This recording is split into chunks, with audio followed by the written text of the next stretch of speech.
ব্যান্ডের আওয়াজে মনটা উৎসবের তালে নেচে উঠলো না? আমার তো খুব আনন্দ হচ্ছে। কেন জানো? কারণ এবছর আমাদের জম্পুকুদ্ধার বারোয়ারি 50 বছরে পদার্পণ করলো। তাই সান্ধ্যফেরিতে সকলের সাথে আমিও পা মিলেছিলাম। ওই দেখো, লাল পাড় সাদা শাড়ির এথেনিকে আমি। পাড়ার সকলে লাল পাড় সাদা শাড়ি পরেছিল, আর ছেলেরা পরেছিল হলুদ পাঞ্জাবিতে। দেখতে কি পাচ্ছ আমাদের বৈরাগী বাবুকে? ও একটা হলুদ পাঞ্জাবি পরেছিল। নমস্কার বন্ধুরা, সবাই কেমন আছো? আজ 18ই অক্টোবর শনিবার, বৈরাগী রোজনামচার 6 নম্বর ব্লগে সবাইকে স্বাগত।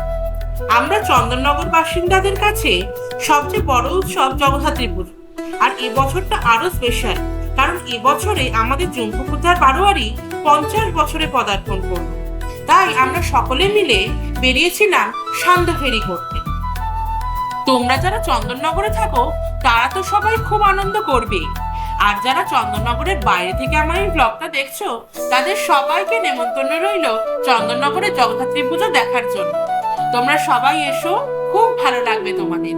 এখানের বড় বড় প্রতিমা, তার সুন্দর সুন্দর মণ্ডপ, আর সবচেয়ে বড় আকর্ষণের ব্যাপার হলো চন্দননগরের আলোকসজ্জা। তোমাদের মন ভরে যাবে। আর যদি চন্দননগরে আসো, অবশ্যই আমাদের পাড়ায় এসো।